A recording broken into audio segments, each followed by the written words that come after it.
Welcome to the Groomsmen podcast. It's your boy Kenny, the CEO of the Groomsmen Barbershop. We're going to be talking about barbers, business, and bullshit. Stay tuned with us. We're giving you the keys and the tools you need to succeed in the barber and business industry. All right. Check me out, man. Hey, this is your boy Kenny from the Groomsmen podcast, home of 21 Barbers. We're located in Riverview, Florida. We got Miguel from Hevie Enhancement. We got Devontae, the barber plug. Y'all see what time it is, man. So let's get to the nitty gritty. Miguel, tell us, man, how did you start your brand? Where you coming from? Talk to the people, man. First of all, thanks for having us, man. No We're problem. down here for Latin Flow Barber Expo 3. This was an opportunity that came by the organizer, and then, obviously Carlito here, this guy right here is an amazing talent. And so after, just years of dedication to this game, when you're grooming people at a cyclic rate for 10, 20, 30 years in any profession, that categorizes you as a professional. And so when I understood that there was a hole in the market of enhancement, and when I say hole in the market, let me just clarify what I'm saying. Some products deliver to an extent, and then you have to piece it together. You need a stencil, you need compression. Does the product allow brush application, dye brush application? There's knowledge and education in the maintenance of the equipment. There's just so much, because this is a brand of business, right? Where as a barber, there's barbering and then there's the business of barbering. And so with enhancements, I had to learn that even though I may not personally like enhancements, right? The idea that I can add $10 to every service ticket because there's a product that has the functionality, the preventive maintenance, tutorials. I hope I said that right, Elena. But literally, when you put the right package together, right, you got to think about it like if this was a 9mm gun. I'm not going to put a 50 caliber bullet into a 9mm chamber. It won't fire. We're going to have problems. I'll lose confidence in my abilities to protect myself if this was a weapon, right? And so the idea is the same with color. And I got a military background. So again, I took the steps and the discipline that was instilled in me in just combat infantry, marksmanship type, and I just converted it to the bullets, the gun, the stencil, the brush, the towel, the complete system. When a barber learns to cut hair, he starts to develop his own process and doesn't even know it. It probably wasn't until he downloaded Booksy that he realized he made $100,000 a year too, because this was a cash flow business, big cash flow business. When you look at the government, right, and you look at the way the government structured who was essential personnel and who wasn't, you found ABC stores were essential because on paper, every month they're clearing $2-3 million in just sales. When you look at the black and brown community in this market of barbering, there's a lot of malpractice where people are reporting upside down for the sake of tax purposes, right? And so when the government opens up the books, they go, how do we make you essential if you're not producing any cash flow, right? Those are people that are just trying to play the system. Right. And so again, the idea of a brand of business so big that it triples and quadruples the value of some of the biggest household brands like Apple. When you look at the cosmetology umbrella and you look at all the service verticals inside cosmetology, the idea that every service vertical, produces the amount of cash that trumps the average Apple consumer 4-1. So what does that mean? Let me break that down a little further. The average Apple consumer spends at least $1,200 every 12 to 24 months based on the new products that drop, right? My clients spend $2,400 a year, weekly. They have factored this into their budget, which brings me to another point. Let me clear the air. People say black people are cheap. People say white people tip the best. It has nothing to do with color. It's frequency. My black clients see me every week. They had to factor this into their budget. The average white guy wakes up 9 months later and goes, fuck, dude, I need a haircut. And so he's got to go scissor down 8 months of new growth that are now covering his ears. So typically he takes out an extra 20 for the barber. But the guy who factors this process or this service into his lifestyle, it becomes a payment, just like you pay Verizon, T-Mobile, or any one of the other fixed ACHs you got coming out of your checking account, right? Facts. Yeah, no shit. That's right. Purchase orders, baby. So, right. And so this is a conversation that we have to learn and transition. As much as I love talking about fades, I'd rather talk about business. Absolutely. Because at the end of the day, That's when what you it's understand the business of barbering, we could take a $10 haircut put some enhancement on it, turn it to 20, slap them with a hot towel, add 5 more, we turned it to 25. Barber Plug provided some immortal products, so we slap on another 20 to the service, and we took a $10 haircut and turned it into 45. And it's the brilliant minds that understand business that'll stay in business. Yeah. A brand like Supercuts really doesn't deliver a very good quality haircut, but they deliver a systematic approach to providing a service where even in today's industry, a barber school that provides a $3 service still exists because those clients exist. There's a market for everybody. Absolutely. So that's what I wanted to bring. I wanted to bring a product that was smooth, consistent, lasts long, through the shower, through a long weekend, look natural to the point that even the people that you frequent at work or at home or over the course of, you see, because the idea that a client comes in for a service is based and predicated off the way his lifestyle's, right? So the average teenager walks in and he plays JV basketball. Carlito puts a stripe in his head, and that small addition to the service maybe gave him the confidence to win the game. The guy who comes in and adds a little bit of enhancement separates himself at a job interview. Now they're talking about his haircut for the first 10 minutes of the interview because his appearance from the neck up is valuable. I've had clients sit in my chair and explain to me that they got a $1,000 outfit between the Yeezys, the pants, the underwear, the dress socks, and everything up to the neck.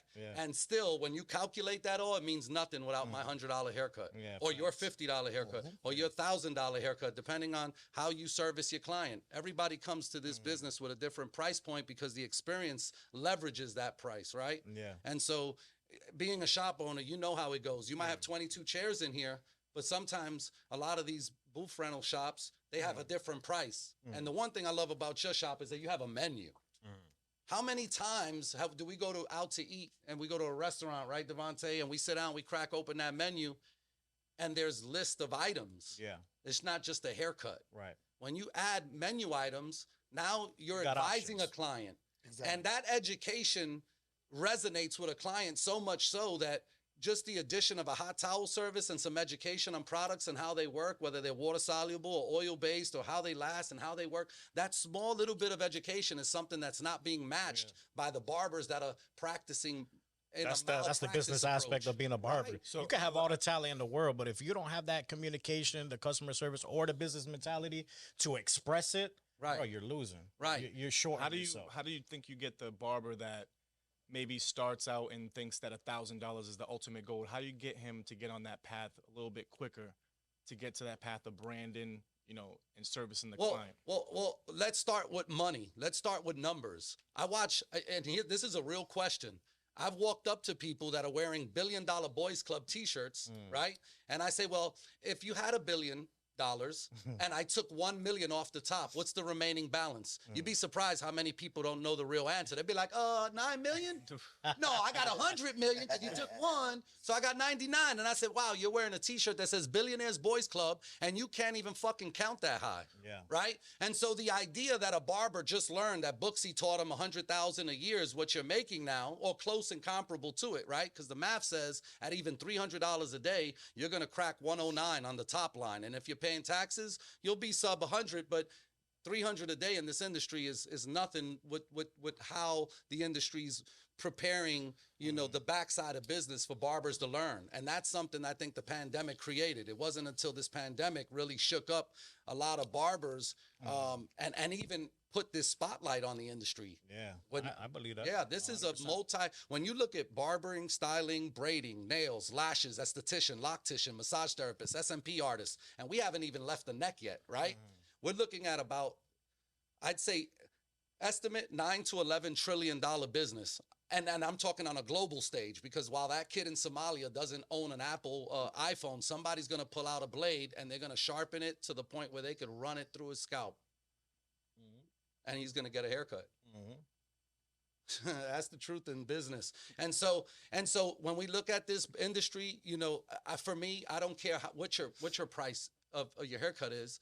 Your haircut and your service are two different things. Yeah. If you're a barber that's still learning how to develop that process from and now understand that there's multiple processes, right? Yeah. When I look at the process and how I'm going to cut Devontae's hair, right?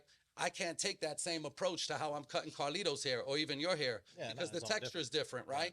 Yeah, and so, super and so I challenge everybody to understand, because people ask me, who are the best barbers, Miguel? You've been everywhere. You've been overseas. You've been local, East Coast, West Coast. Tell me, who are the best barbers? Everybody got their niche. And no, and I'll say Barber this: can do everything. the barber who can service anything that walks through the door. Because if you only specialize in textured hair, the minute you run out of textured clients, your money stops. Yeah. You know, as the Asian community walks in and the Latin community walks in and everybody else walks in, if you can service those different verticals, I can teach you 7 verticals to make you a 7-figure barber. So while you're learning how to count to 100,000, we'll put 2,700 today together, $2,700 a day together and make you a millionaire. That's a 7-figure opportunity. And it's happening every day. I tap in with barbers that make $4,000, $5,000 a day in 7 or 8 hours. Am I lying, Carlito? That's definitely out there for They're sure. that- they're I've out met there. some barbers that That's make right. that amount of money. That's right. These are guys who are doing $1,500 to $2,000 house call hair units. These are guys that are doing scalp micropigmentation. Yeah. These are guys that are cutting celebrities, ball players, lawyers, doctors, people that we don't even know that clear that type of money because it becomes a necessity when you're averaging that type of money. Yeah, that's the next level. Yeah, that's the next level. Yeah, You don't got time to go sit in a barber shop when you're making, $25 million a year. Yeah, absolutely, 100%. You don't want to. No, Then- it becomes, listen, I'm going to be honest with you. I think that when we look at today's society, it's about safety. The reason that gallon of gas in Beverly Hills is always going to go for $10 a gallon is because he's too afraid to drive his Bentley into the inner city communities when now he turns into a target. Yeah. And so he's going to pay that $10 and he's going to wrap his house in a fence. He's going to wrap his house with cameras. He's going to wrap that mansion with a vault. I mean, we're paying, as you make more money, you end up paying for security. And so, and this is the problem now. You might, and this is real, Devontae. People say to me, Miguel, do you shop black business? I said, I'll be honest with you. When you really about your business, we don't label color. Yeah. Because business has no color. Yeah, You understand? It's either good business or it's some bad bullshit. business. Yeah, facts. Right? 100%. And so here's the idea though, as I speak to more and more people who are in a 7, 8, 9, 10 figure salary, right? On an annual basis, and they say to me, Miguel, it's about safety. I said, I turn on the news and black and brown people are killing each other. As much as I want to go there and support it, I can't compromise somebody come after me because I got a 550 in the parking lot. I'm parking a $200,000 whip in one of the brokest fucking parts of the world. Even though the kid inside there on Instagram has got a $25 haircut that goes for $100 in my community, and they still can't get it right. Yeah. So they're not going to come shop with us because it's not about black or brown or white business. It's about good business. And it's about us as business owners cleaning up these streets outside. Yeah. Because if you allow the community to come in, then you should have an impact on that young man or that young woman or that man that's in the chair. Yo, I'll be honest with you, man. As I spent more time as a barber, my service time only increased because I felt like a therapist. That's exactly what barbers are. I could take 20 minutes and beat them down with a fast fade and clock it. I don't really say could. anything, and don't I say remember being on a 30-minute window. Every hour, 2 clients, nonstop, deep in the book. That's how I'm right? getting it every day. And so as I bought my time back in this thing, I feel like now I give back more. I give back more with just my ability to connect with the person on marital issues or that kid that just lacks that confidence. And I see it because he doesn't even know how to confidently tell me what he wants from the service. You know what I'm saying? Let that go over their heads when you say you bought your time back. Right. You bought your time back. I bought my time back. Asset that we have is our time. That's right. And I had a client challenge me. He said, Miguel, your haircut was just $50 a week ago. I said, I know. Now it's $100 because the 6 hours I had available last week, this week I only got 3. Yeah. And I don't think I'm gonna, I even look at a guy like Jay Majors, and I gotta send him a shout out. Yo, shout out to Jay Majors, man. I hope he watches this. But this is Everybody real. gonna watch this. Jay Majors will go to a show for $5,000. If I told Carlito right now, yo, come to this show for $5,000, he'd be there waiting, and it wouldn't even be for the $5,000 because he loves it, He's right? got a passion for it. It's Right, love, yeah. but It's he's different coming even Carlito. for the 5 bands because 5 bands right now to him is a lot of money. Of course. When you look 5 at a bands guy is a lot like of Jay money. Majors and he's a multimillionaire, 5 bands is not enough money for me to get up, go to the airport, deal with a delay, get there. I got to check into the hotel. I got to meet with these people. As a millionaire, 5 bands, I'm looking at that like, now you understand You gotta the value true yourself, yeah. value of why he gets up and goes to these shows. Because I'll be honest with you, my price at a haircut was the same. They're like, Miguel, I need a haircut. What time? 8 a.m. Okay, well, Yeah, man, if I'm going to get up at 8 in the morning to cut your hair, my brother, and be ready for you, that means you're walking through the door at 8. I got to get up at 6:37 just to make sure I'm prepared, right? Exactly. Towel machine, lights, this, that, everything's got to be set. So when you walk through the door, I'm not playing with your time, right? And so that gets factored in. So now I got to get up earlier. The price just went up. Yeah. I want time and a half. Right? I mean, think about it. The average employee, I'll take it. The average employee goes to work, right? He punches the clock for 8 hours. And if the boss asks him to spend even one more hour past the 8-hour mark, what does he get? Overtime. Why don't we? I know barbers that'll work until midnight. Yeah. And the price at midnight was the same at 10 a.m. How's that possible? I remember those days. That's why we got the after hours. Yeah, you Facts. got to. You You got got to. to. charge that. Hey, You go on the You bed. got to value your time, bro. And the clients Right. got to understand that too. But you see, listen, I've ran into situations, man, real talk, where I've walked into barbershops and just to play with them, I show them my portfolio. The business owner show me the chair. He's so happy to show me the chair. He don't even care to negotiate nothing. The chair's been empty for 8 months. He's like, when can you start? But he ain't even seen me cut yet. I showed him some shit off Instagram. I walked in just to see how thirsty these dudes are, Yeah. right? And I'm thinking, this is the place I don't want to work Yeah, at, nah, yeah, of course. Exactly. right? Of course. I And wouldn't so wanna work there the neither. business of barbering starts with ownership. It has to. You got to be a chameleon as an owner. You got to be able to walk the same way a barber has to be prepared to cut anything that walks through the door. You have to be so well versed as a supervisor Yeah. on the supervisory level of business, right?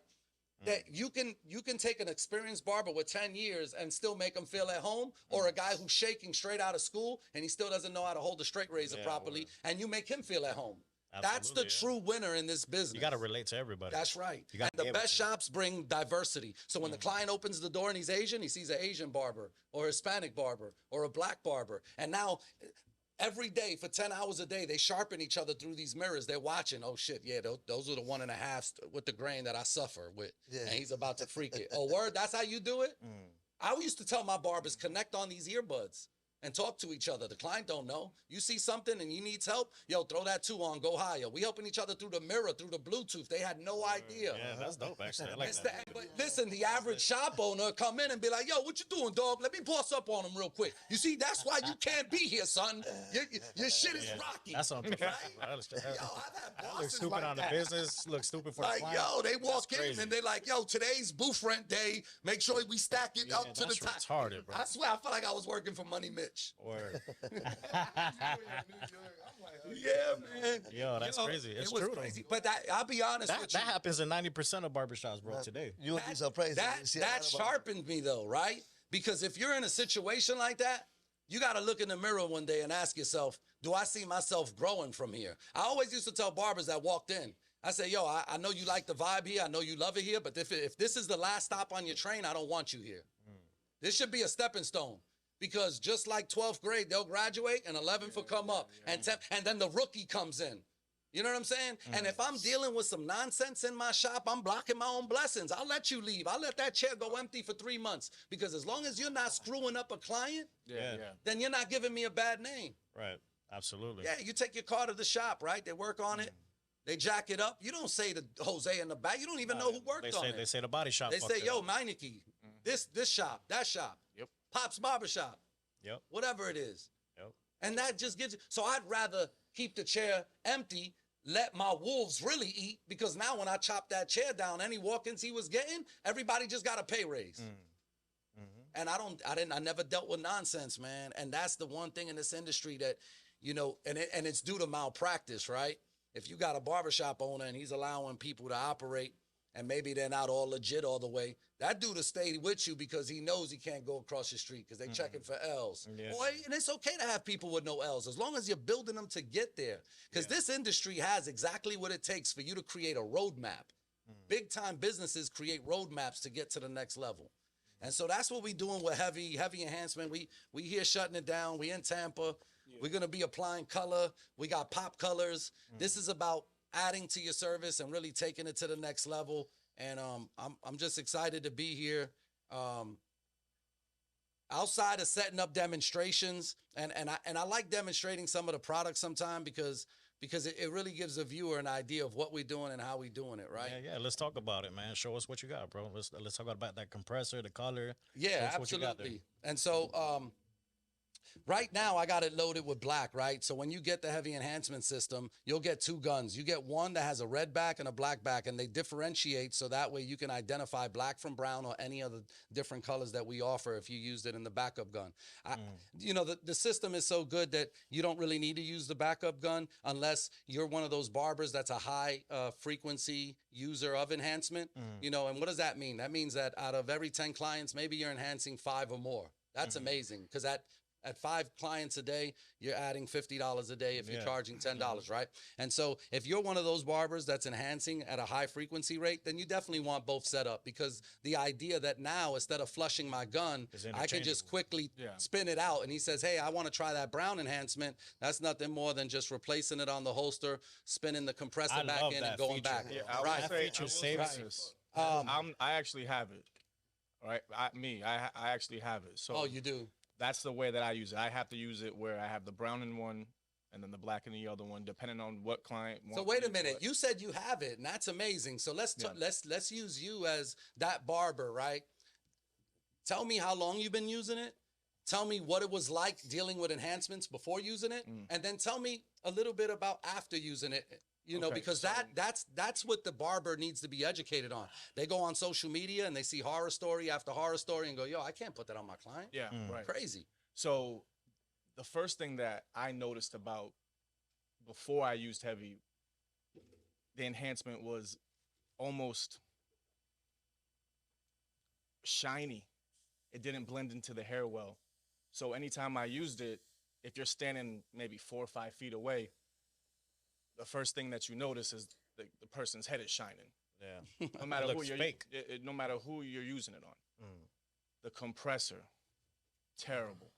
Absolutely terrible. The gun, terrible. To be honest, the way that I use the spray gun is the same exact way that he explained it. With the brown, black, anybody who needs one or the other, I interchange. The battery lasts longer.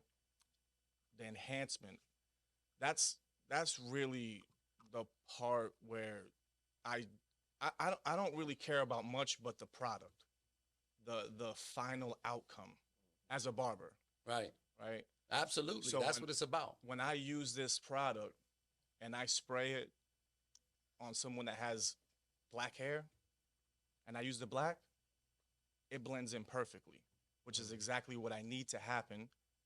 Edger, razor, natural. And that's the one thing that I cannot deal with when I was using the 245. I mean, I don't care how long I shook that bottle. It wasn't mixing well. And that's typically what we get when we go to trade shows. I get right to it, right? And let me send this out to all you barbers that want to be influencers. If you want to be an influencer and you want to be a part of a brand, let me give you a quick tip on how that works. You might be commanding $100 a day at the barbershop. However, now I'm inviting you where I need you to be more of a salesman and less of a barber. So the barbering is probably 10% of the gig. Now I need you spraying color immediately and getting half that head split with the result so that we can, the average attention span on somebody on Instagram, you'll see it, man. If you even look at your own insights, they probably watch for about 10 seconds. Yeah. And so at a trade show, maybe 20 seconds. And then they're going on to the next vendor. You got to make an impact. That's right. And so that's what we do. And that's what barbers should do. You should, if a brand picks you up, you should know everything about that product and how to negotiate that product to the point where the company sees value. And what ends up happening is you get somebody that wants to come to my booth, and this happened in the beginning. They come to the booth, they sit there for 2 hours on a ball fade. We haven't even sprayed no enhancement. Who's standing there for 2 hours? Nobody. Yeah. I say, yo, and then he wanted to get paid. I say, you bugging, bro. You cost me money. Beat it. Yeah, you got to show the product off. This is when you got I to show knew. what it is. This is when I knew. This is when I knew the product was the spray gun was legit.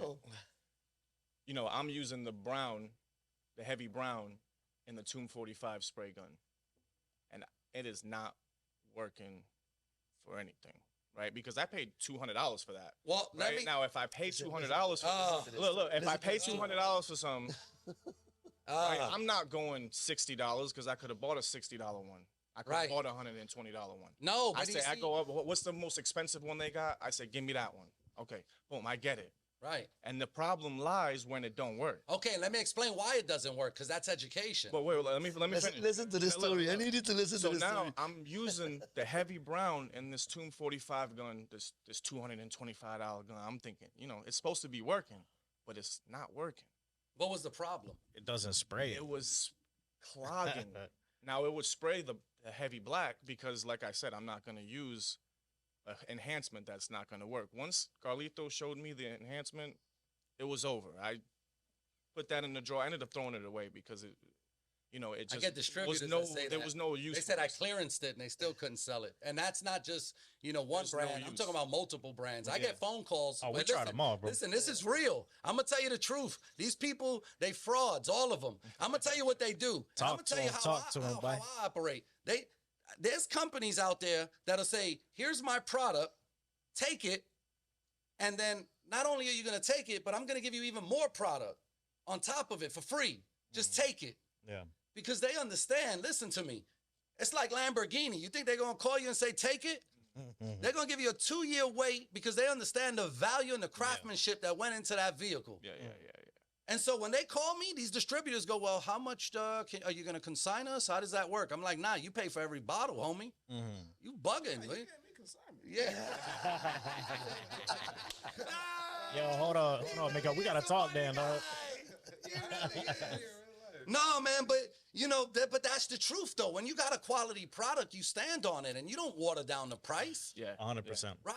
Yep. And so, and while a product is hot, that's when you want to get it, right? And just like your haircut is a product, and you're only gonna be able to provide that product until your equilibrium and your arms and your legs give out. Yeah. Because once you stop running on that wheel, the cash flow stops. Right. So we got to teach barbers that we need to prepare for that. Mr. Johnson in the barbershop, he's mad as hell because he didn't invest nothing. The community's like, wow, Mr. Johnson's still here after 50 years. What are you doing? Yeah, Mr. Johnson been living weekend to weekend. Yeah. Or Mr. Rivera. Word. Or Mr. Smith. Because there's one in every You cut until statistical you're 50. category. No, you can't do that. 45, can't do that. So we got to educate barbers on how to make money. The barber's sitting there with 15 clippers on the station going, I got to get this fade tighter. The client already likes the fade, homie. Chill. Yeah. Let's learn how to add more value. And then the barber gets mad because he goes, yo, I raised my price and I lost 20 clients. Yeah, because you raised the price of the haircut. How about But you're raising still the doing the price same. of your service? Exactly. Raise your service. Raise the and your quality price of the will go up. service. That's right. Be on time. I feel Add like to the a lot service. of barbers don't know how to do that. No. They don't.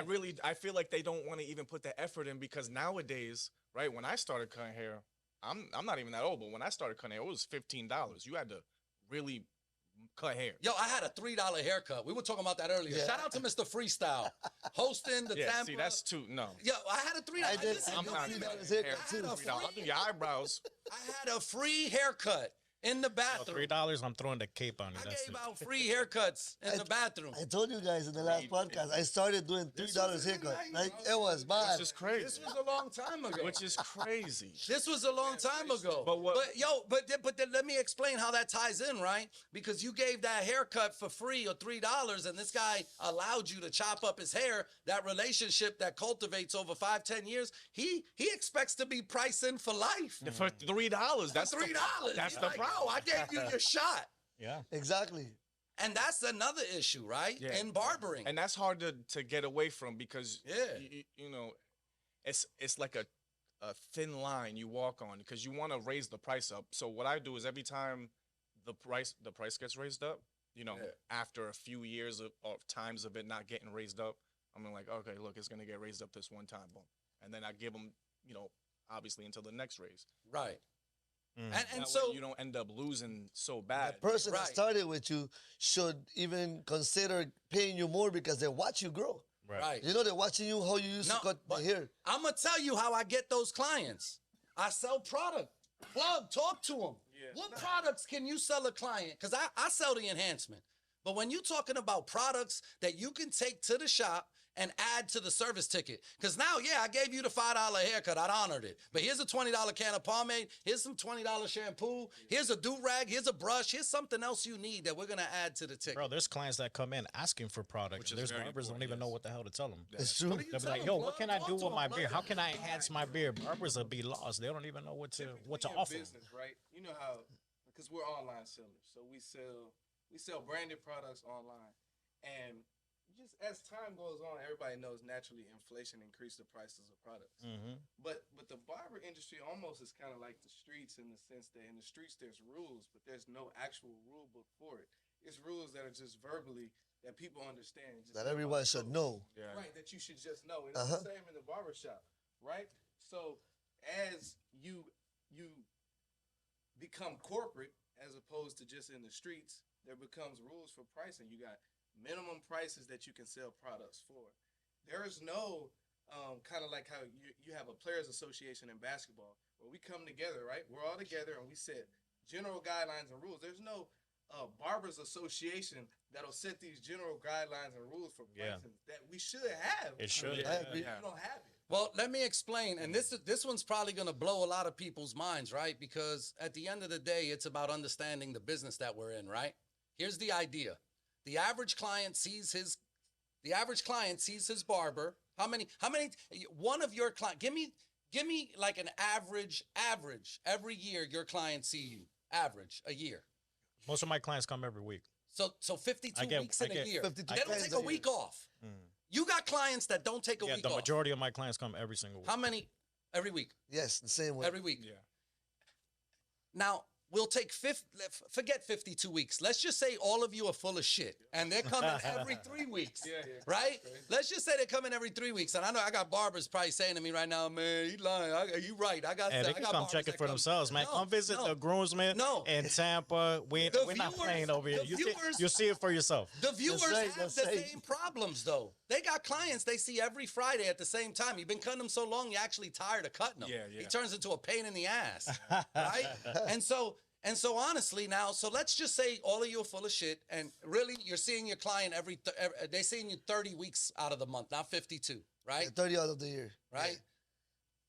I guarantee you not one of your clients is seeing their dentist or their doctor combined for more than even half of that or a quarter of that, unless they truly got some problems and they sitting on a machine and they got dialysis or something going on. That's the only way. Or you're hooked to a machine that's providing some type of life support. They'll be lucky to go once a year. So we're providing life support, and we're doctors of hair and skin. But here's the flip side to that. We're so fucked up as a community that if we came together, we go after the insurance company. Because the insurance company will insure your house, your car, your motorcycle, the diamond ring you bought your wife, but they won't insure your hair and skin. That requires a service of that for you to actually function in today's society. You got people that go to work and they say, yo, you got to shave your beard off. Well, who the fuck's going to pay for it? Yeah, you are. Well, here's the ticket, stud. Why don't we got the insurance companies paying this? Because now, as a true professional of 30 plus years in this game and calling myself a doctor, Dr. Barber, how many Dr. Barber? Let's go on IG, see how many Dr. Barbers we got, right? The idea that they even getting paid like doctors is fucking blasphemy. They're not. If you a true doctor, the insurance company should be getting billed anywhere from $2. As a matter of fact, the insurance companies, if they're listening, the first one to bundle this into the rest of the bundle package wins. Because if you tell me as a client, you're going to provide $100 a month in grooming services for me and my wife combined, you just released another $100 into my budget. This is part of my factored budget. Everything you insure, from the car to the kids to the clothes to the furniture. Shit, you can't even rent a fucking apartment without renter's insurance. Try. I promise you can't.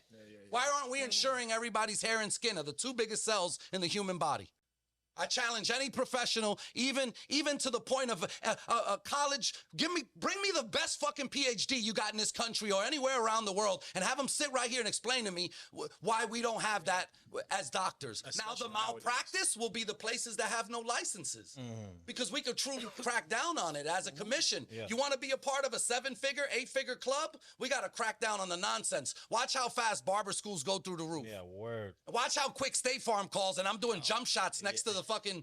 What's his name? Who's the State Farm guy? You talking about Chris Paul? There you go. Chris Paul. Yeah, Chris I'm gonna be right next to Chris Paul. Money, game, set, match. You onto something. You just I'm telling you, Yo, man. yeah, that's an interesting topic, bro. Yeah. I'm not even going Give me to front. a bank. I'm stealing that idea. I like that Steal shit. it, and Yeah, I'm coming to Texas. Hey, I might run with that. Plug you. I'm I'm gonna plug you right in the shop. I'm coming through this city right now. It's okay, but listen, no, the idea that they could do that, it would even impact my life. Because the minute you even did it, I become a millionaire that day. Oh yeah. Listen to me, I'll give you a true story. In the 1970s, you had a professional who sat in his garage for about 11 years. Everybody invested in this company. So much so that the guy who even worked at the company who filled the ink cartridges, right, for about 15 years, he filled the ink cartridges back in the day. And he said, every paycheck I invested into this company because I believed in what his philosophies were and the fresh ideas that he brought to the industry, right? And so literally the minute it hit the stock exchange that day, you guys know him as Bill Gates, and his two partners were instant billionaires, and everybody who invested were instant millionaires. He never filled that in cartridge again. But I remember him talking about the journey of filling that cartridge, right? And so many times, you know, we're so eager to get to the end result that we miss out on the journey. And so for me, I tried to tell barbers, fall in love with that journey. You got to fall in love with that process. Because you'll never be in 12th grade again.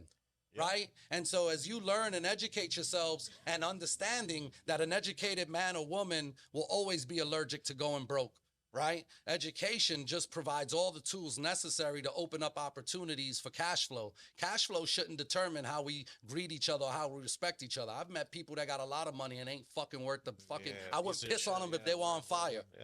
Right? It goes both ways. That's real shit. And so as I travel with Elena, and she's definitely been like a true inspiration because, you know, sometimes, you know, you can't stop what God has in store for you.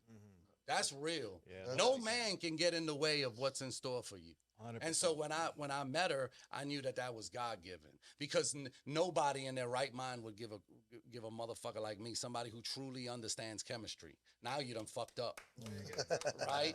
And that's real. So her ability to understand the science behind products and emulsions she was making butters and lotions for the last 50 years. She just didn't understand she was gonna meet me yet, right? But that was just preparing her to build this enhancement. You said 15, right? Huh? 15 years.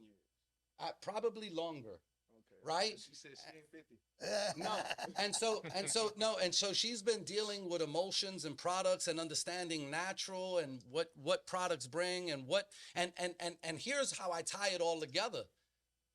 You know, she's from one of the longest lasting civilizations in the world when you talk about the Roman Empire and technology and fashion, the cars. I mean, think about this. The average person probably, if he could pick the 5 top things he'd want from like a monetary sense, right? He'd probably want a Lambo, a Ferrari. He'd probably want Louis Vuitton. He'd probably want some good food.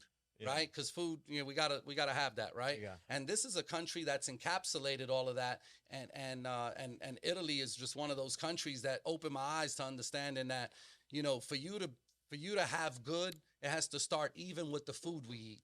You know, the idea that a company would process a chicken and run it through hormones and anxiety and stress and all of that, and then every Sunday morning we crack those eggs and feed it to our children.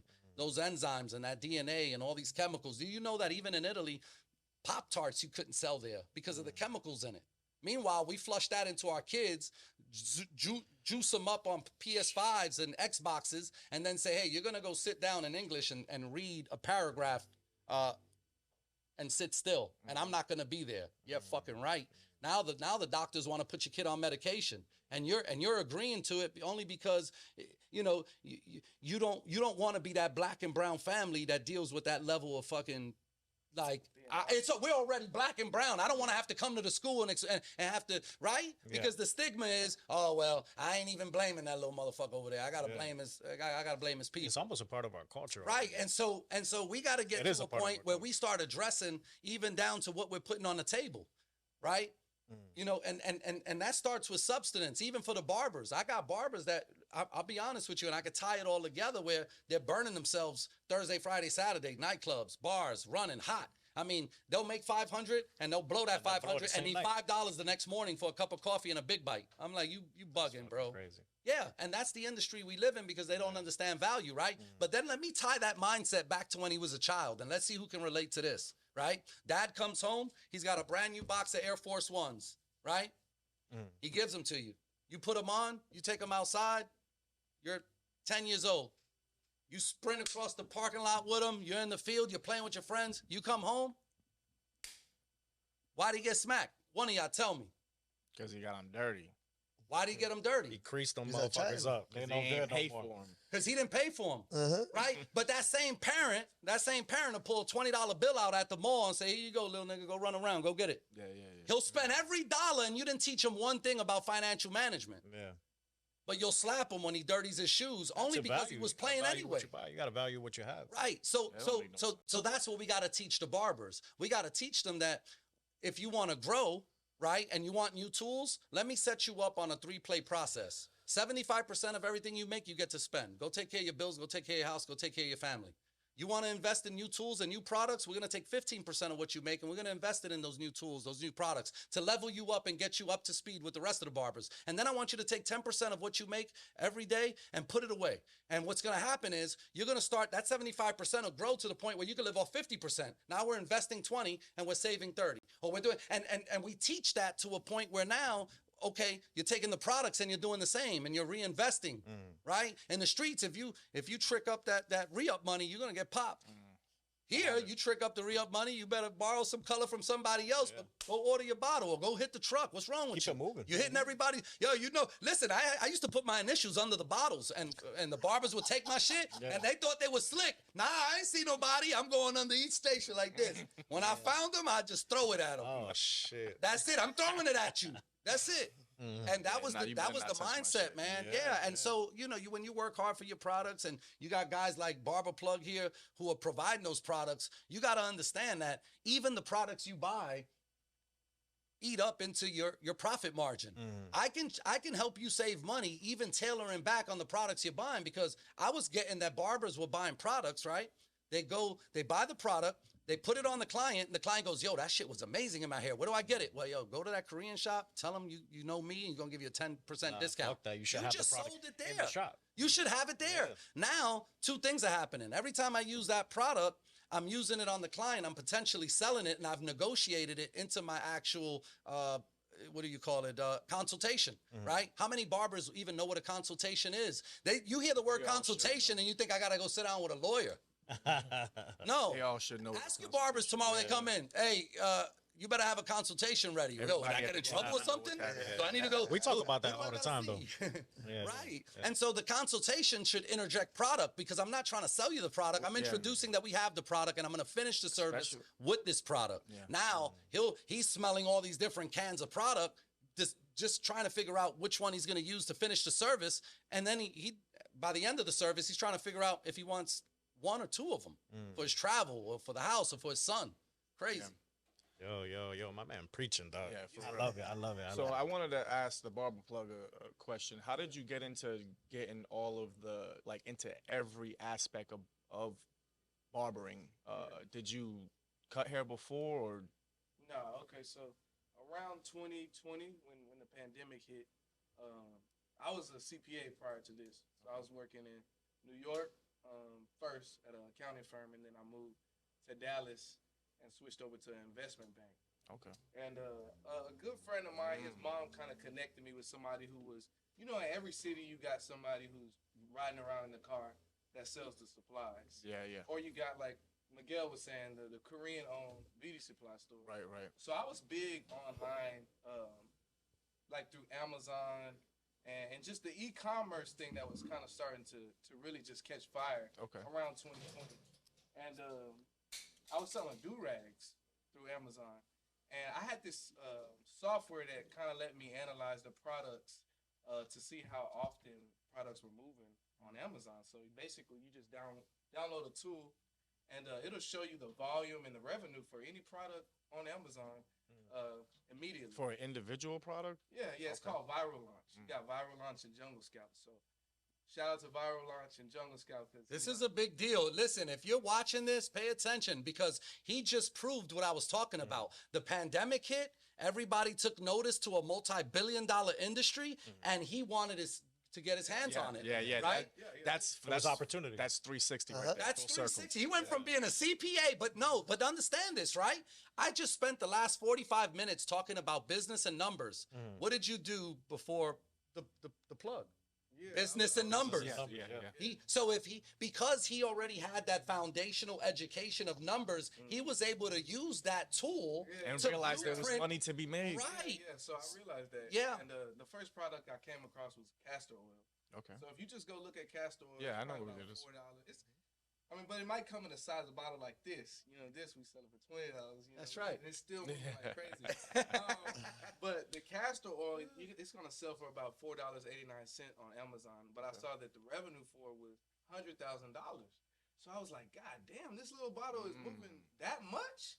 So I knew, okay, my black people are spending money on their hair. But the second thing is, obviously, if you don't know anything about the industry, you don't know where these products. Where can you get the products other than going to a retail store, which is 9 times out of 10 Korean owned?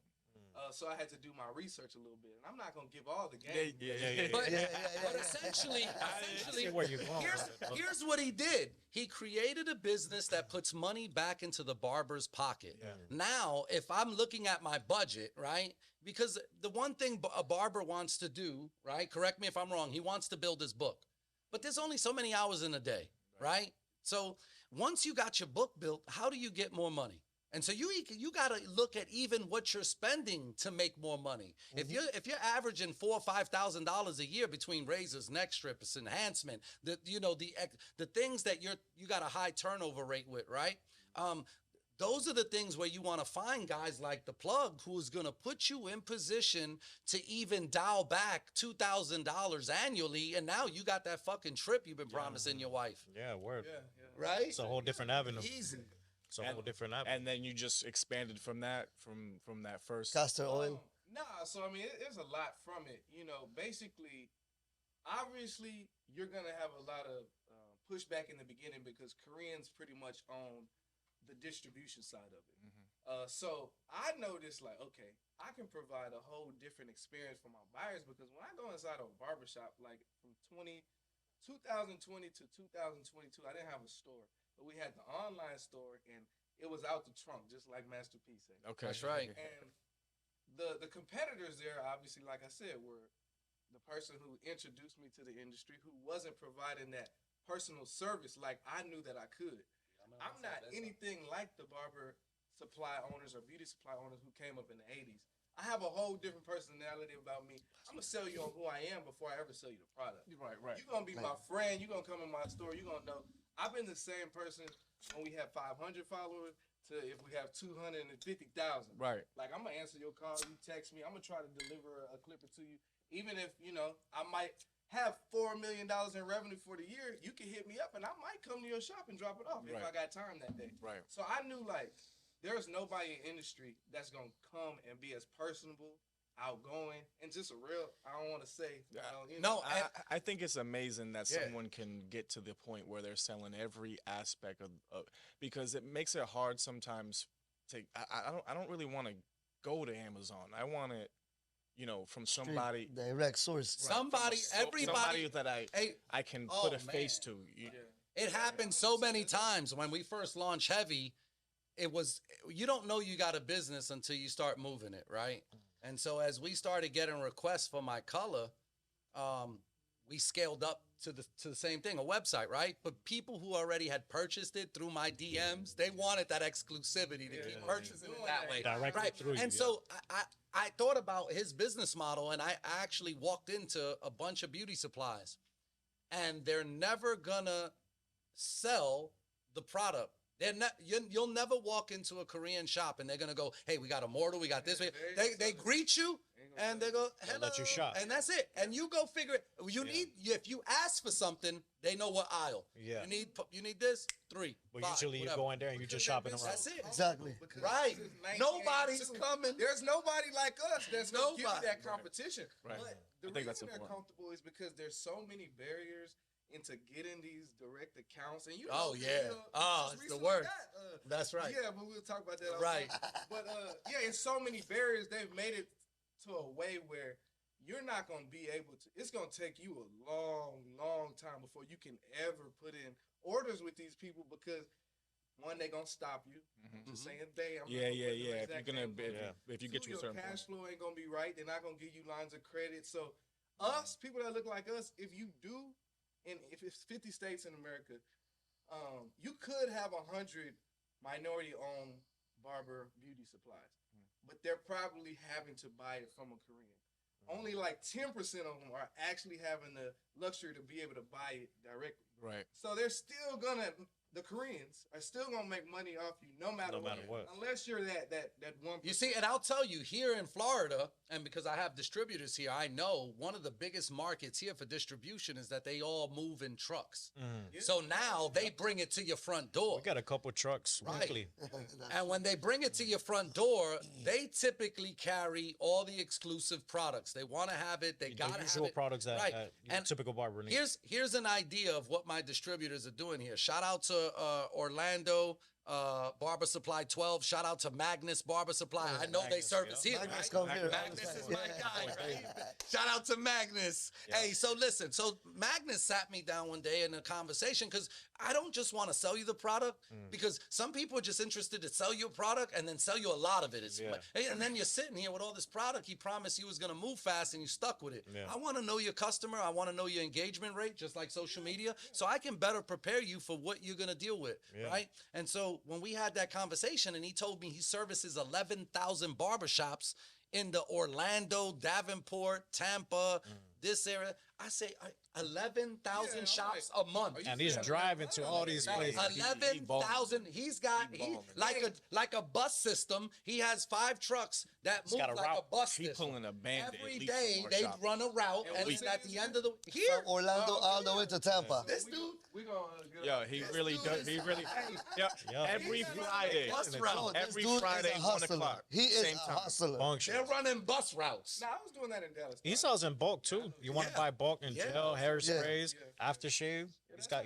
And so the business models are available, even barbering, right? Let's just take barbering. Somebody asked me, could I make $100,000 a year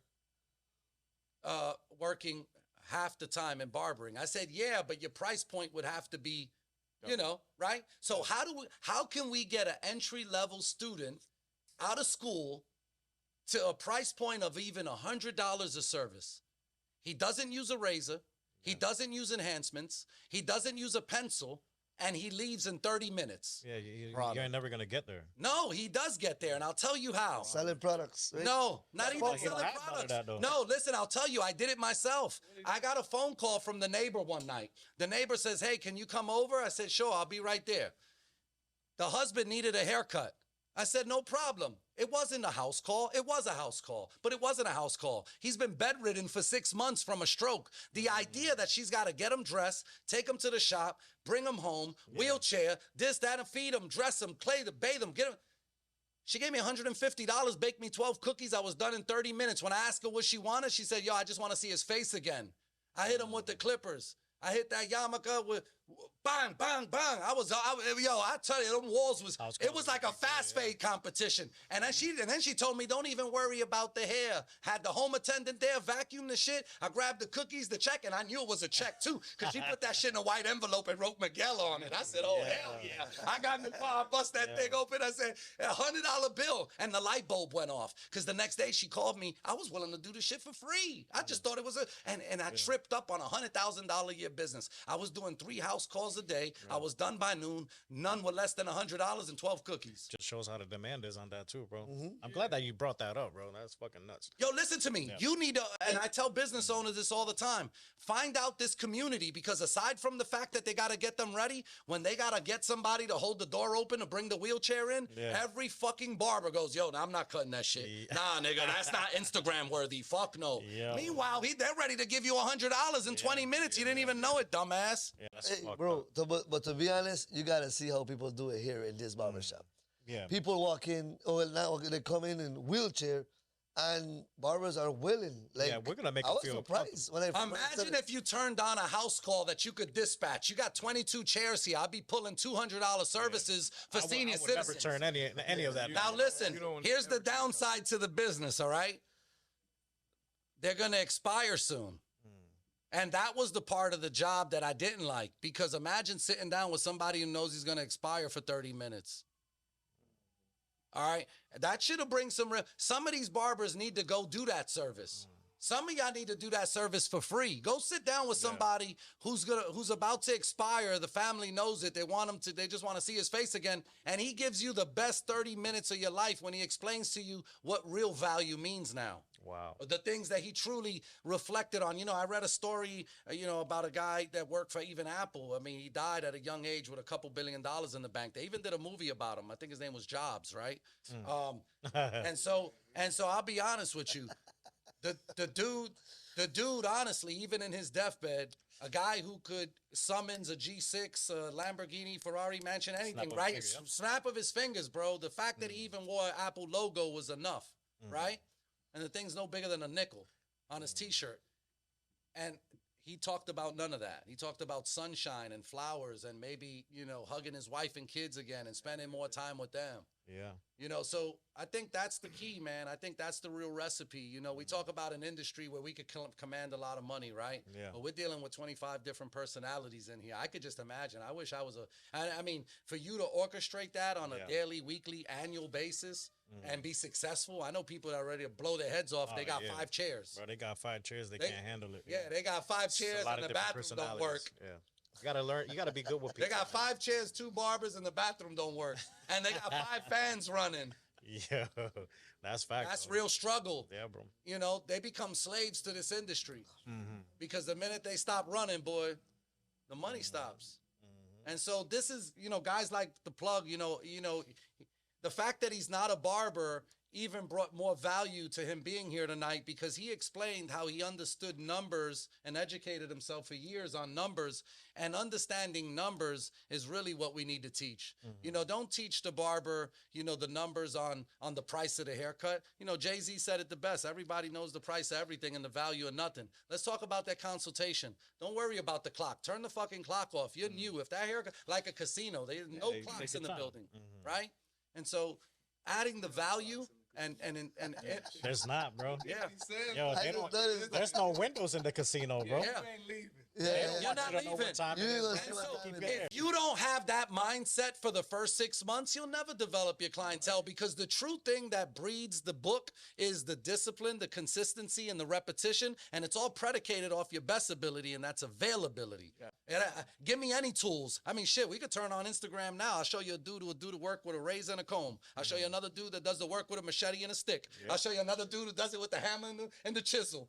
Right? Yeah. How many years did it take for him to do that? We got retards trying it now, splitting each other open. That's crazy. With chisels. Cutting with fire and Hey, shit. wait till that drops. Started slapping the hell out of the boys. Yo, yeah. I was like, what the hell are you doing? You saw that on Instagram. The dude's been doing it for 20 years. That's crazy. It is. It's flux. Right. It's flux. So we got to turn off. I come from an era where I'm confident in my abilities because I existed before Facebook did. I existed before pages did. I was cutting hair before cell phones did. If you had a cell phone, it looked like you had a purse on with the phone. And then we moved to the Motorola's and all of that. Like if you was a dope boy, you had a cell phone. Who was calling people after 9 o'clock when it was free? Right. And so that ties me to the next thing in this business is that, when we opened up and I talked about barbers being doctors, right? Here's the mindset. A guy like me, a guy like Plug, a guy like Carlito, we grow up in the inner city. We see fast cars, fast women, fast money, and we associate that to barbering. And then it gets tied together when I turn on MTV and I see my favorite rapper rapping in a barber chair and the barber blessing him. So now the hip hop culture took a hold to the barbering community, which is great. I mean, even LeBron James will sit everybody down in a barber chair. There's not one barber present. He has all the insight in the world. He knows the fucking community the best, but there's not one barber there. Instead, they're there like fucking props. Yeah. They're fading hair. Meanwhile, this is a guy who was a millionaire before he was the age of 18, and he's going to tell me about life? Man, you can't tell me about working motherfucking 12 hours. You might ball for 45 minutes, miss all the shots in the world. I'm balling for 12 hours straight. If I miss a shot, I lose a client. They don't eat. My J's come off and they smell like shit. Your J's come off, you autograph them and give them away. Talk to him. Wow. Fuck out of here, bro. You don't want my fucking J's. Ask my wife. She'll tell you don't want my J's. They got a shop down the street. They'll take clothes, refurbish it, and resell it. They said, nah, take the J's. Sometimes Full you of gotta hair give and it to 'em sweat. like that. Yeah, but they took the pro kids I never wore.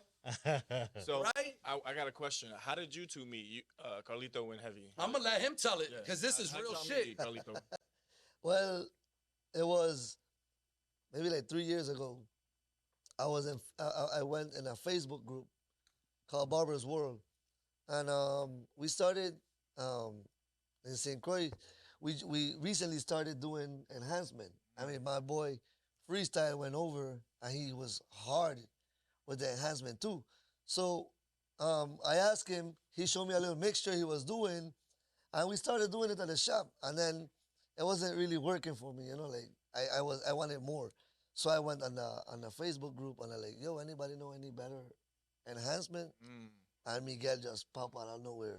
He went in my DM. He comment on my post. He DM me. And he like, yo, try my product. I'm just starting. I like to support new barbers, and you have what I need. I'll give it a try. How much is it? Give me a bottle. Bro, the minute I got that bottle, the bottle of enhancement, I tried it, I sprayed it, and I told my customer, like, yo, let me know how long this lasts because it looks good. I just want to know how long it's going to last in your hair. So he came on the other appointment. He like, yo, solid 3 days. And I was showering. I'm like, you sure? That's He a like, fact too. Yeah, he That's a like, fact. Shit won't come I was you shower and it didn't came out? And like, yeah. That's what sold me, bro. Bro, I went back on Facebook hoping I remember the name.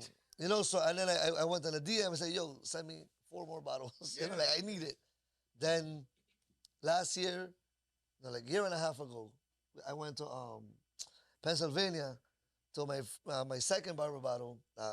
My boy Freestyle invited me to. And I saw the car, heavy all over it. Yeah, I said, yeah, oh, that was shit, this guy, he's probably here. And as I'm looking at the car, he came out to take a smoke. And that was it, you know. Killing it. Killing it. And so that right there was I could teach him anything. I could have a conversation on even a personal level. The hardest thing in the world is for somebody to get past their ego, somebody to get past their pride, somebody to get past their wallet. Yeah. Some people, like I said, you know, some people demand respect based on the money you make. Yeah, that's true. You know, Most people. I'll be honest with you. I spent time in the Middle East, and the first thing people wanted to know was about my family. And these are people who are heired. I mean, if you know anything about the United Arab Emirates, you know, 15% of the population is actually Emirati. The other 85% is hired help. They don't work. They come from a line of money. And so when I sat down with him, the first thing he said to me was, and this was a colonel. He was a infantry colonel. And although we were teaching him to shoot, you know, and do other things, it was more about building relationships, right? So we could open up airspace for the U.S. And so the first conversation, he said to me, hey, talk to me about your family. And I'm thinking we're going to talk tactics. Yeah. It caught me so off guard. He said, I want to know about your father, your grandfather, your great-grandfather. I want to go as far back as you can remember. Help me, Devontae. How far back can we really go? I'll be honest with you. The average person I frequent and that bears the color of my skin or darker because of the melatonin that's transferred through the Taino Indian, right? I can only go back maybe 2 generations. And here's a man who was taught to go back 15 generations through a book that he was handed down to him, and not just so much so to understand the history of your family, but also to understand how to preserve this money that we've accumulated. And we're going to write that through the history of our own pages. Yeah. So before you go learn good government bullshit and everything else, you're going to learn everything about you and everything about why we are the way we are and why we've been successful and how we're going to monetize that money into now like a resort type field because the oil's going to run out. So they're building Palm Islands. Shout out to Abu Dhabi and Dubai, man. They had the World Show 2020. It was amazing. But, you know, it was those conversations that actually make you stop and put a little bit more perspective on how we're moving. You know, the average person can tell me the starting lineup for the Chicago Bulls, but he can't go back 2 generations of his father or even his grandfather, his great-grandfather. But you could tell me the Jackson 5, the starting Bulls, the NWA. You could tell me your favorite fucking rap group. And you could even give me stats on some of these ball players because you're a fanatic. And a fan truly derives from the word fanatic. Can't argue with them. You see what happens in a barbershop. Argue with fanatic if you want. Yeah. Never happens. It happens every weekend. So this is I'm telling you, man, when I talk about the industry and we talk about the business of this thing, It has to go all the way back. If you really want to clean this shit up, we got to clean up the people, because it's the people that allow it. People, yeah. It always starts with the people. If you're a shop owner that allows certain things, then it's going to continue. It's gonna continue. Right, and you learn that because obviously you built 22 chairs here, man. I could tell you probably had one store and blew out the wall. That's called exactly what growth. happened, Yeah. Yeah, I saw it right in your layout. I remember being a brick and mortar owner. I hated it, but because I didn't have the right tools around me, and I wasn't educated properly to go into that route, right? Yeah. And so I learned that through my own licks. Right. And that sometimes we can avoid that if we just empower them with the tools, the product sales, the tools, the enhancements, the added additions. Working together. People say in basketball, stick to the basics. I'll add $15,000 a year. Just put this towel in your hand, or get any towel. I don't care what towel you use. The reason I came out with a towel is because every shop I went to, everybody had a different hot towel service. One barber had a little square that covered the face. The other one had one that barely wrapped the chin. I needed something that's good for the sink, dry the hair, good to trifold the face and hot towel razor shave, or wrap them 360 like a mummy on 250 grain cotton, right? And so the idea that you could implement it into your service that way, and now just understand this with the towel, right? One, it's going to add the fact that, well, how many clients do we? You guys see I think you told me 400 clients you saw today or this weekend. It was In between all the barbers. How many clients do we put in the sink? It's too crazy in here. You're not putting. If So you many. put if maybe you put 10% Yeah. in the sink, I can guarantee everyone gets a towel. Yeah, And we that throw- towel we do a lot service, of for towels. 2 reasons, works, right? One, it cleans the natural haircut, finishing products register. Or 2, it cleans the shave gel and everything you used, and the It's a cleaner skin is look. ready to absorb enhancement even better. So we extend the life of the enhancement by cleaning the client with the towel. They come in with sweat, grime, and film on their face. We wipe all that off. We give another 10% added life to the cut. So that's just noticeable. to the right. Client. And listen, I've had clients say, Miguel, they cut just as good as you across the street. And in my head, I go, no, they don't. You just can't count the lines in the back of your head, right? He left a lot of lines, and your shit is rocky. One's pushed in harder than the other. Your regrowth is crazy. I can sit there and bust them down 10 different ways, but I won't even bother. You know what he said to me? The fact that you use that towel, that's why I come back, bro. That towel's amazing. It's therapeutic. It brings microcirculation to the face. It adds another dimension to the service. It really helps me absorb the enhancement a little better. And A it just softer shave, a oh cleaner man, shave. crazy. Yeah. And I did it with a Some people towel. don't Back even to the put water basics. on a dude's face. They'll just dry Right. shave him.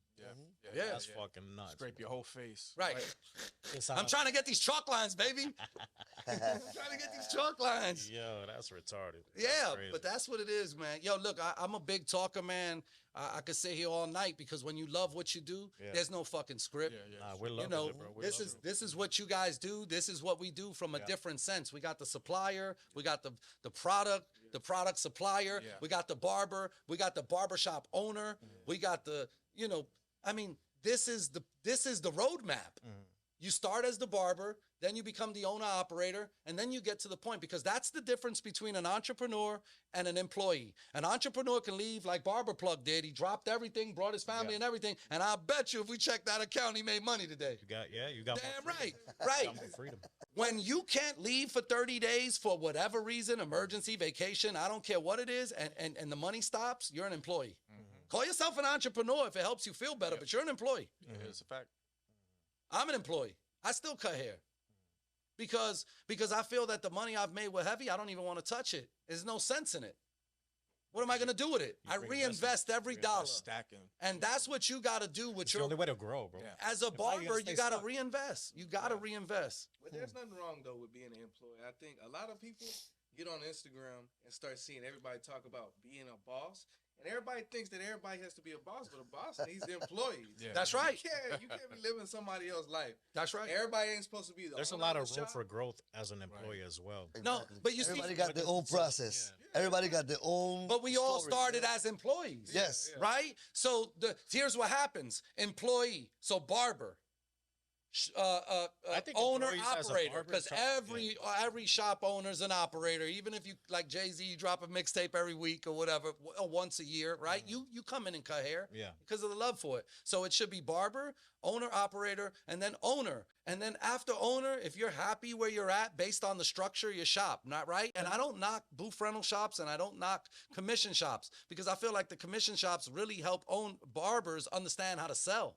You know, commission shops know how to sell. Booth rental shops, they don't know how to sell. You got a $30 haircut, you paid $3 for it because of your booth rent, you took home $27. Good job. Okay, at this shop, we're doing commission. I take 25%. The haircut is 50 because we got a menu. The enhancement's 10, so it's 60. Product, another 20. We're at 80. He tipped you $20. We're at 100. I took 25% and you took home $75. That's the math. That's what I'm prepared to give you. Bring your shitty $10 haircut. We'll add enough repetition behind it to sharpen it up. We got some of the best barbers in the business, and we're going to put you in position to sell. Okay, so let me ask you this: what do you think is a percentage of good percentage? Here's the percentage. I just want to hear the percentage. Oh, man, Tell I me the got it. percentage. I got it. And here's how it works. If you're a brand new barber, I'm taking 50%. You don't got no clients, I'm providing everything, and you're barely going to make money. So when you make money, I got to make money. You might need a part-time job. Okay, but what if you stay here. What if you're a vet? Okay, so if you're a vet, here's the best place to be, 25%. Why 25%? Because even at 25%, you see, when a barber decides I'm fucking leaving, it's because I've already calculated, through the help of Booksy, I've been saying that all day, right? And they don't pay me for that, by the way. They should fucking pay me. Hey, shout out to the cut. Shout out to all of them out there. You can say a booking app.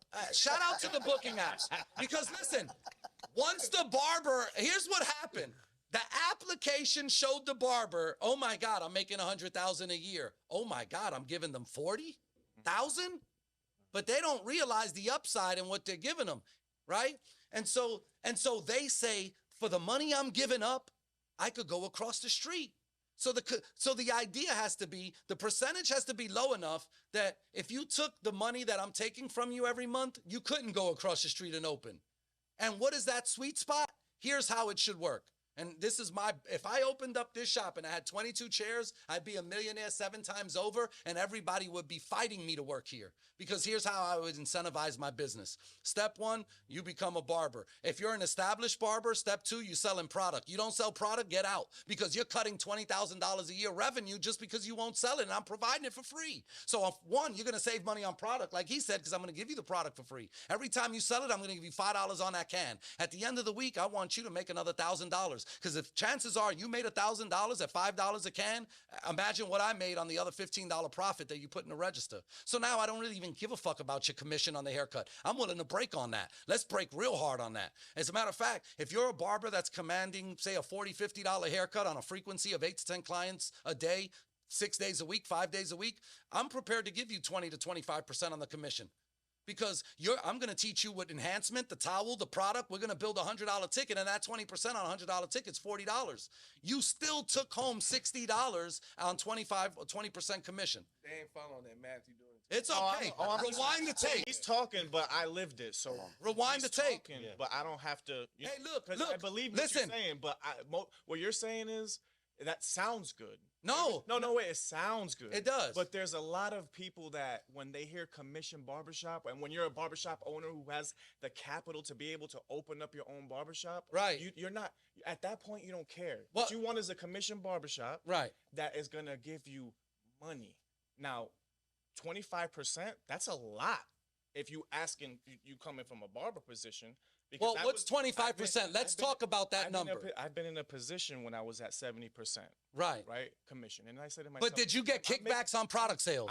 there was no, the products that I'm making. So the they're- failed business. You're right. You most should have of left. them are- that's what I'm trying to Yeah. say. What you're saying sounds good. No. But most people that are running their businesses, they don't run it. Once they get to that point where they want to open, you got to open the barbershop from jump. Oh, yeah. As the commission. Oh, yeah. Right. There's no turn. You can't. No, turn- we you can can't turn the a- key. You can't We can turn turn a the key. booth rent barber that's been cutting 15 years in the game and tell him, hey, look, bro, you know what? You're gonna give me 25% commission. Well, you just restructure your whole entire business. No. Restructure. You have to restructure your entire. No, business you to be don't. You of course you do. You don't. To be able to open a register. No. where The there's first not thing a- you got to do, everything gets tracked after that. point. listen, the first thing you do is, You got to give your barbers not a 1099. You're right in a sense, right? But listen, let's just say this, right? Here's the conversation, because you fail the minute you don't even have a job interview. This The is when minute I was a lot you younger, see, by the way. when you walk into a shop and the owner's happier to see you than you are to see him because that chair's been empty for 6 months and he didn't know it. The idea that you didn't even have a job interview. Here's what I'm offering you, son. I'm gonna tell you now that the haircuts here, everybody has a $50 haircut or a $40 haircut or a $20 haircut, depending on what the haircut price is, right?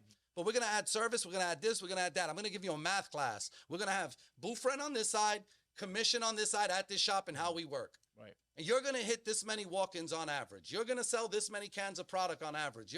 Because that's what we do here. We're established already. If you're predicating your business based on the barber that walked in, you don't have a business. You don't. Because the minute as a barber, you allow somebody to dictate your price based on their budget, you bugging. Right. We ain't doing that. Right. Right? And but you got That's an unsuccessful barbershop. And Right. And I've. So I it can- starts I at can the relate to top. that. I can It relate starts to at the that. But when top. these barbers are coming, I've been doing this a long time, and I work. We do that here. We take barbers fresh out of barber school who have the enthusiasm, to want to put the effort in, to want to be able to build their book. Like you said, if you put a solid 6 months of time into being in this barbershop from when we open to when we close, you're gonna make this amount of money. We really do that. But what if you also said, you see, because right now you're throwing up a Hail Mary. You're saying stay here for 6 months and I'll promise you a book. No. I'm not promising anything. I'm Of course. telling them. No, but this is what they're promising. Because you got to promise something. You got to have faith in something. Your faith is what's bringing you back every day, even though the money ain't coming. But what if you also said, aside from having faith and sitting here for 6 months, let's sell product? Because while you got a $10 fade right now, my nigga, really it's like $5, but we charge 10. We're going to get away with 10. I'm telling you, we're going to get away with it. Right? And we're going to help you through some of these haircuts. Right? We're still going to sell that can of product for 10. We're still going to sell the shampoo for 20. We're still going to sell the conditioner, because the idea that the client will listen to me and buy a can of product, right, for his hair, now I'm going to sell you the shampoo to remove it and save the follicle. What How do you many mean save the successful follicle? barbershops that charge 25%? I'll tell you right now. I know of a shop owner who has 10 shops, and he's in PA, South, right? And he's charging 40%. And he's a multi-millionaire. I'll show you his Facebook. Every 2 weeks, he's in a different country. What about his barbers, And though? these are And his barbers, just you like, gotta work listen, hard and I'll tell you about his barbers.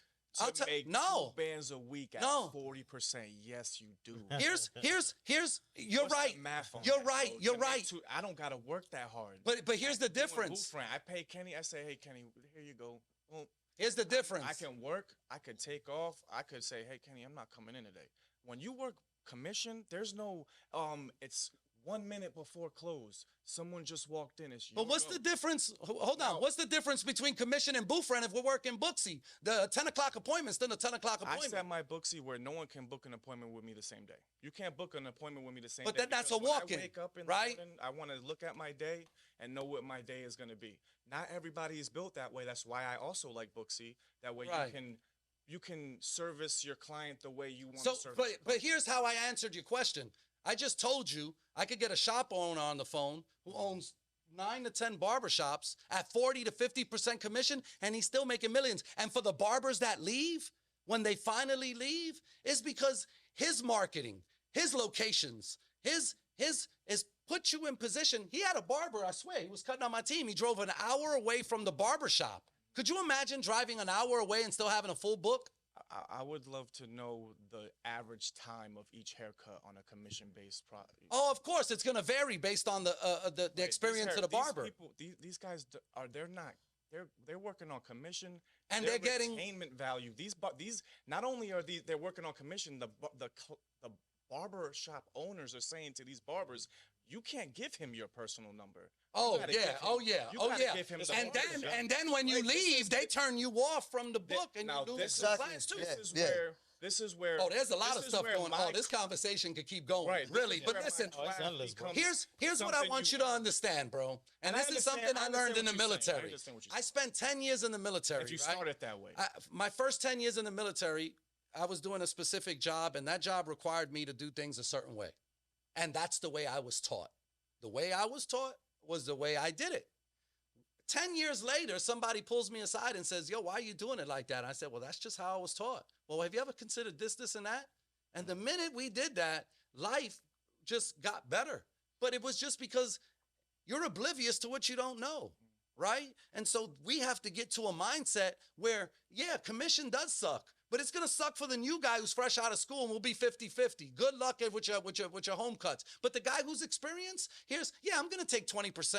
But you're going to sell product, your experience. We're not worried about your process. You have a fade process for straight hair, curly hair. You got a mean portfolio. I like that you can work on. These are the things I want you to work on here. I'm not just, most shop owners will look at their book and go, wow, hey, he looks good.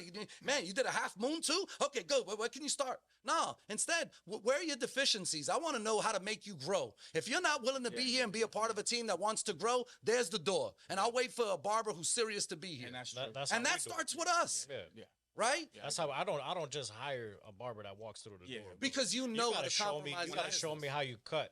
Besides that, me talking to him, like communicating with him, tells me the kind of person that he is, how he's presenting himself, how he's looking. You see what I'm saying?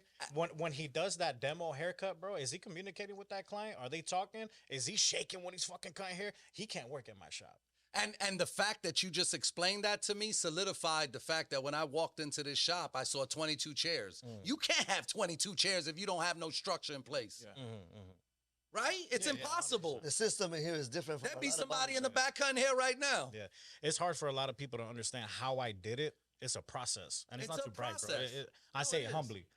But, bro, there's a lot of barbershops out there, bro. They got 8, 10 barbers, bro, and it's a free-for-all in there. Yeah.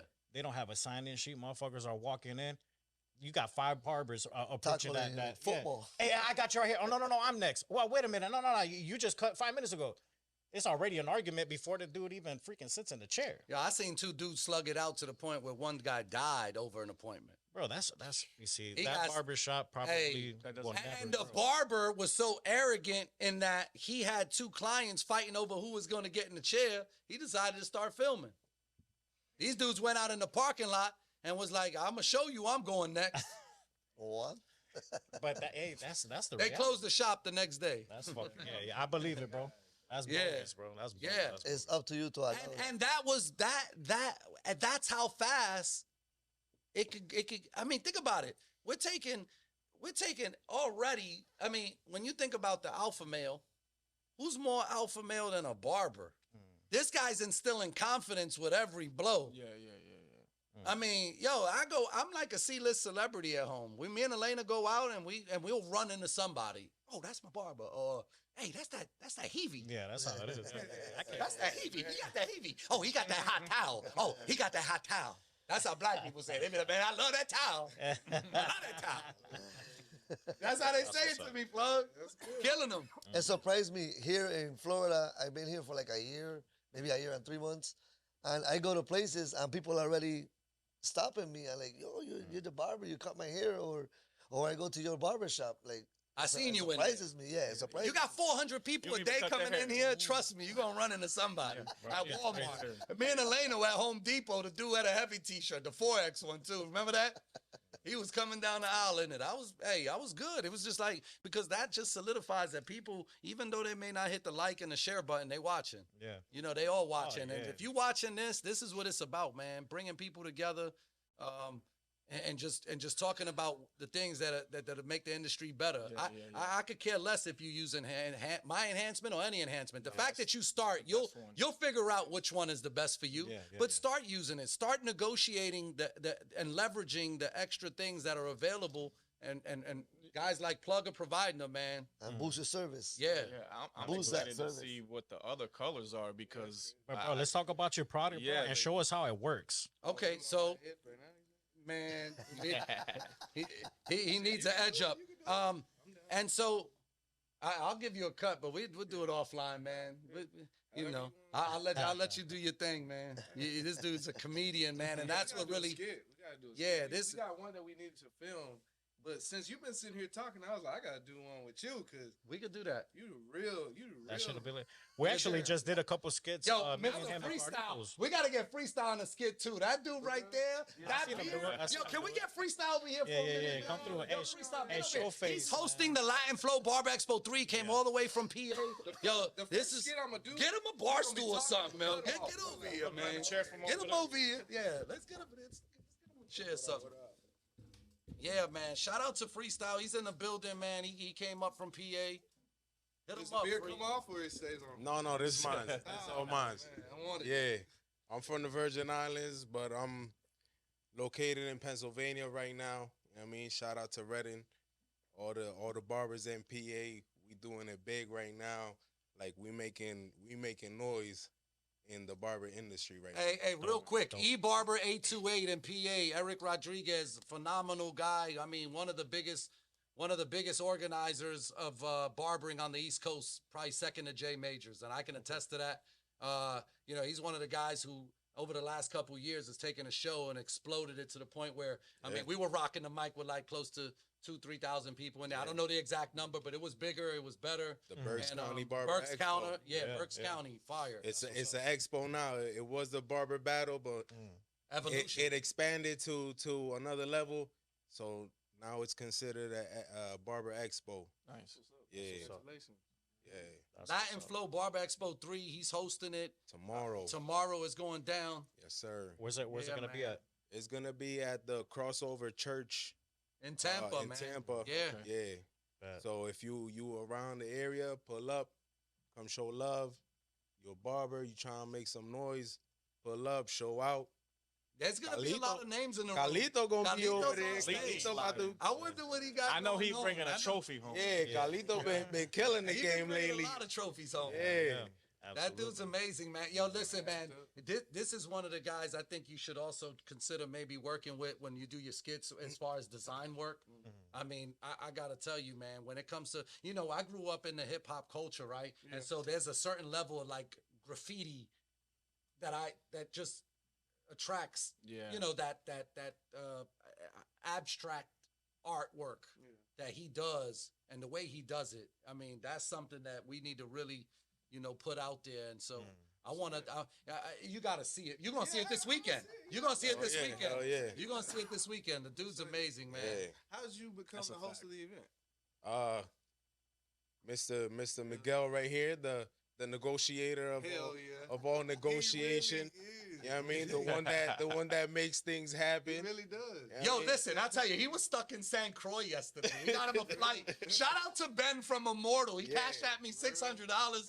And we Yeah, got him a flight. Yep. Yeah, this guy facts. right here. Bro. Yeah, So- he gets it to happen. Yeah, it worked He out, makes it man. happen. No, and and when I met Freestyle, it was the same time I actually met Carlito. He was actually a judge at Berks County, I think. Yep, the right? same You were year. judging. The same And I year. just saw that when I spoke to people, right after the show, I was like, yo, that Puerto Rican dude on the stage. They were like, what, the nigga with the beard? Yeah. Right? Big beard. He became the dude Yeah. with the beard. Got that Rick Ross beard. The dude with the beard. Yeah. And I just, Jury.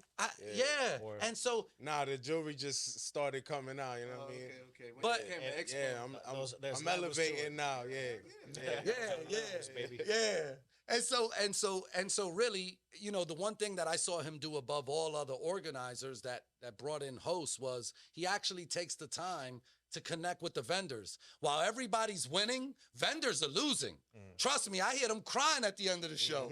Right? And so a guy like Freestyle, while everybody's in the hype and the excitement, he's gonna, like the DJ, he's gonna, He's got to push it. yeah, he's like, yo, Shout out to the there you go. vendors. Shout out to these 100%, yo. yeah. Right. Go show love. Go show love. Make sure y'all go support. Go spend your money over He here. brings the before you camera spend your around. money. He brings You the know what I mic mean? around.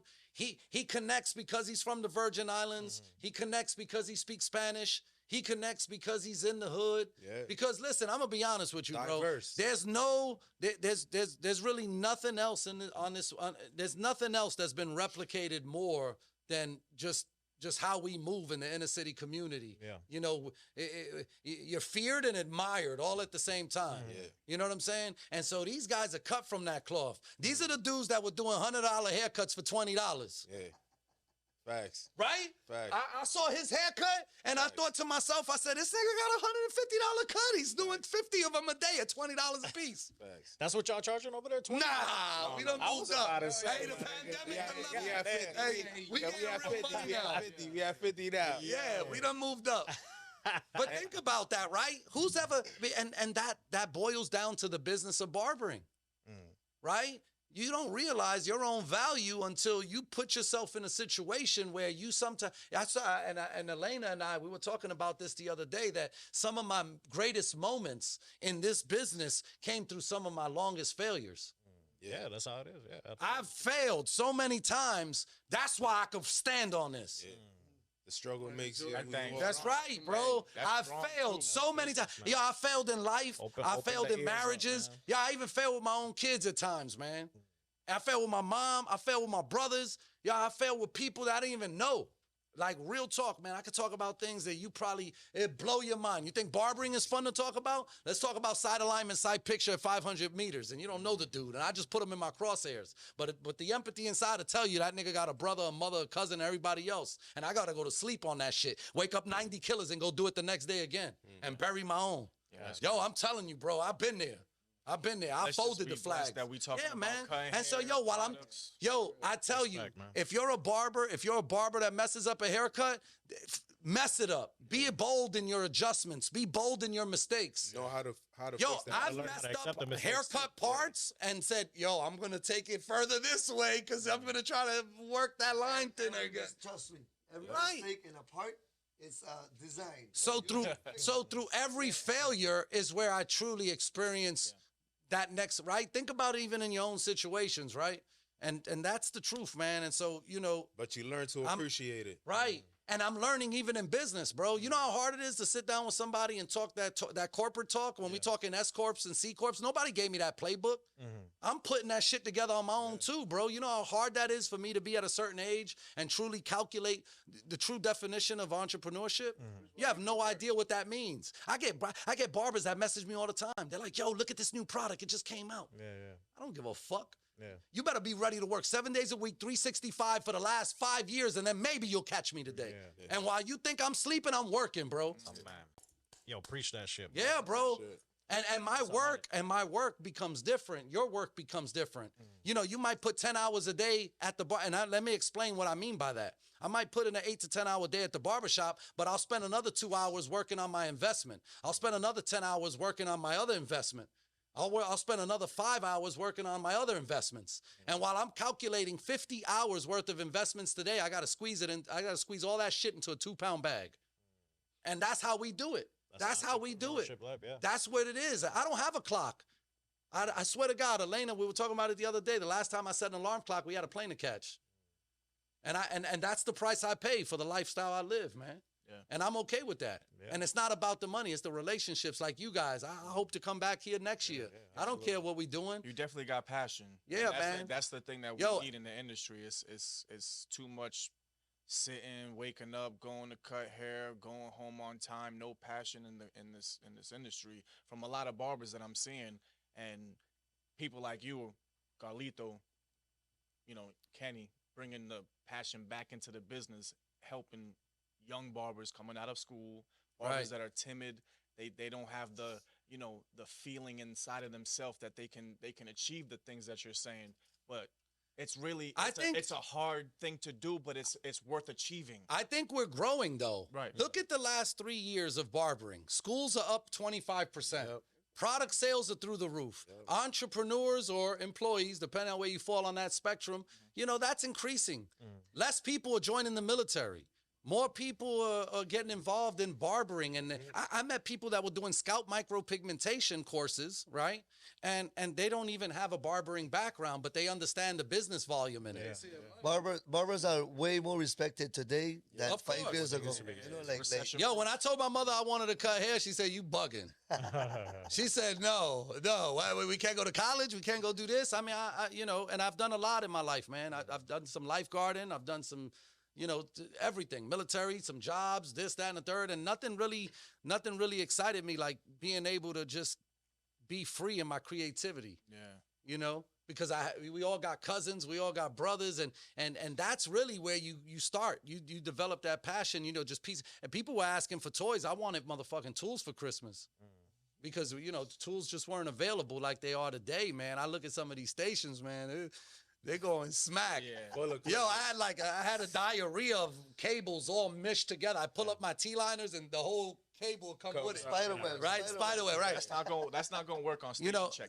So we have the tools to speed up the service time. We have the knowledge, we have the know-how, we have all the platforms in the world. I just think now this is the time for business owners to draw that line in the sand. Yeah. When you created this business, it was about feeding your family and passing on that opportunity for these young guys that work for you to be able to open their own businesses one day, right? It's deeper than that, man. And so if you don't generational wealth now. That's right. That's right. And that's a whole nother conversation.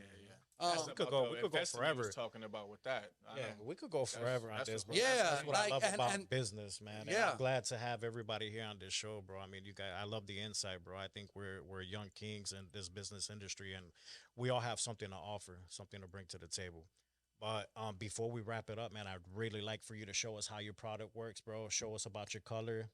And we'll wrap it up. We'll finish off with Barber I'm Plug. excited about the color for sure. Yeah. okay, so we might have to put Devontae in the chair. I got a compressor. So- I need one. I'm not saying like show it on the actual head, man, but just operate the compressor. I think that's the best way to show it, man. I want Carlito to edge him up real quick. So let's do it then. Hey, let Freestyle and Carlito tag team Devontae. I'm a boss up on this one and let my killers go ahead and sauce up the plugs. Can we get the station ready? So we can. I feel like the only way it'll make sense is if we finish the podcast here, do another video, and throw it into the podcast. Absolutely. once we Hey, edit it. listen, man. I want to just. You about to be clean. Yeah, he's gonna be super clean. And listen, man, this is a new podcast station, and it's about quality content. Elena. It's funny because she's watching me grow on my side of Hevie, but just being that she's from Italy, right? She wanted to give people from Italy perspective on just the culture here in America. And in 12 months, she racked up like 5,000 followers just talking honestly about the cultural things that are different here. And so when you start to bridge those gaps, the fruit comes in abundance. You know what I'm saying? You guys are going to continue to be fruitful because you developed that passion for this industry. And now it's about grooming the next level.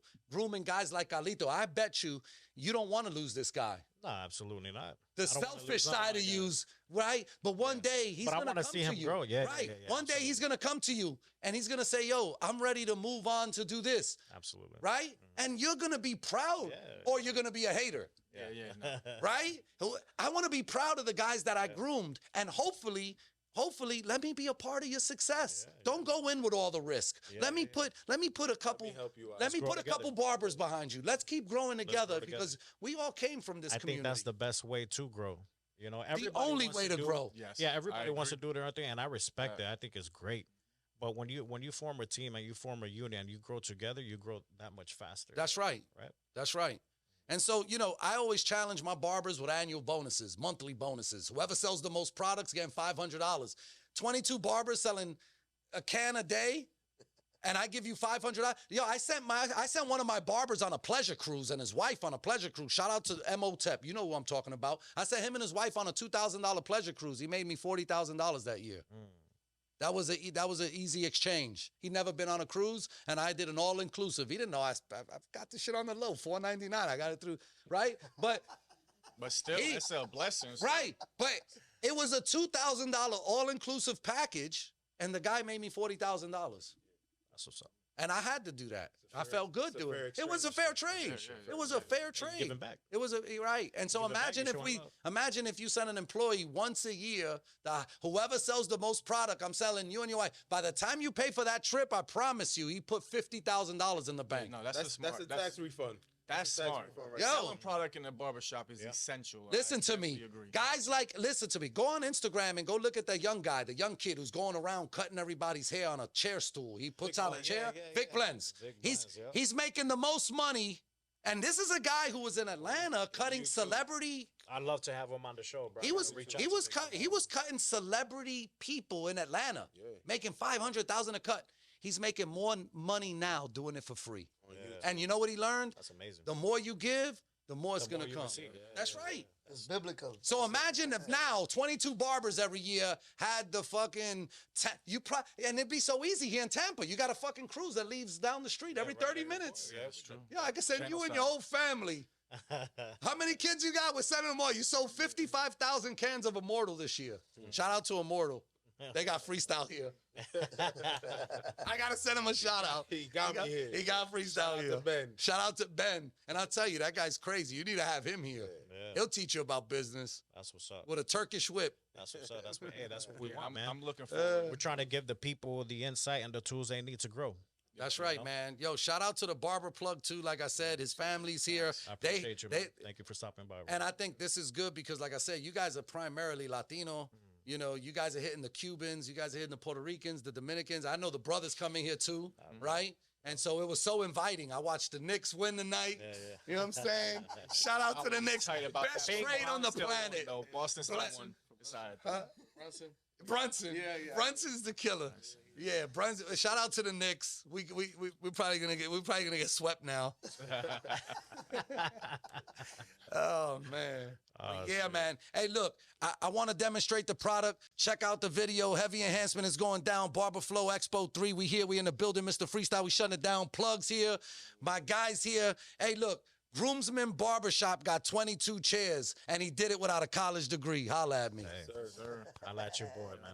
Appreciate it. Man. Thanks for having me, bro. Shout out to my team. Shout out to Matthew. Shout out to Michelle. Shout out to Elena. Shout out to even my haters, bro. You haters make this possible. You haters keep me up at night, man. You haters are my motivators, man. Real talk, bro. All right, thank you guys for coming. I appreciate it.